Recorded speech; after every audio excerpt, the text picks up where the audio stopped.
آپ نے تعلیم کے میدان میں جو خدمات انجام دیں، بڑی دنیا اس علاقے میں آپ سے مستفید ہوئی تعلیم کے حوالے سے. اس کا بھی شکریہ ادا کرتا ہوں جو آپ نے علاقے کے حوالے سے مسائل کو بتایا. گزارش یہ ہے جی کہ 10 سال ایک حکومت رہی اور 10 سال میں کم از کم علاقے کے 70% کام ہو جاتے ہیں اگر نیک نیتی سے علاقے کو سامنے رکھ کر کیے جائیں. بدقسمتی سے پچھلے 10 سال میں آخری سال جو الیکشن ایئر تھا، اس الیکشن کے سال میں یہ سڑکیں بننا شروع ہوئی.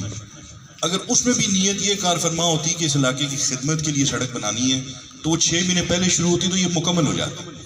یہ صرف الیکشن کی خاطر سڑکیں منظور کروائی گئی جلدی میں اور وہ نامکمل ہو گئی. الیکشن گزر گیا، اللہ تعالیٰ نے اپنے حبیب کے صدقے آپ کی دعاؤں کے طفیل مجھے کامیاب کیا.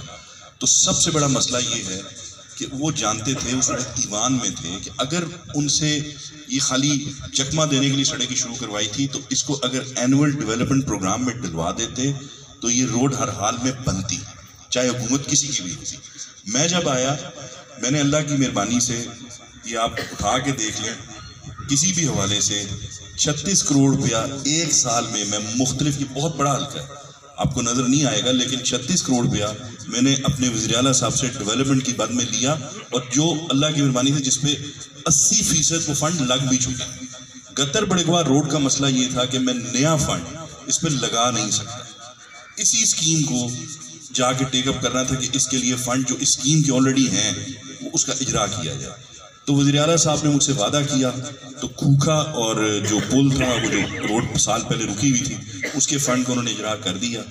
دوسری ترجیح میں انہوں نے یہ بڑگوا ٹو گتر مجھ سے وعدہ کیا تھا. انشاءاللہ العزیز میری عادت ہے میں الیکشن کے دوران بھی کبھی وعدہ نہیں کرتا کیونکہ اگر پورا نہ ہو تو شرمندگی ہوتی ہے. یہ وعدہ ضرور کیا، یہ کرتا بھی ہوں آپ سے کہ ادھر آئے بغیر، کل میں بڑگوا میں ہی تھا، ایک فوتگی بھی تھا، وہاں بھی لوگوں نے سوال کیا تو میں نے یقین دلایا تھا کہ میری سی ایم صاحب سے بات ہو چکی ہے. میرے اللہ نے چاہا اپنے حبیب کے صدقے تو اگلے 2-3 مہینوں میں انشاءاللہ ہم اس قابل ہو جائیں گے کہ آپ کی روڈ پہ کام شروع ہو جائے.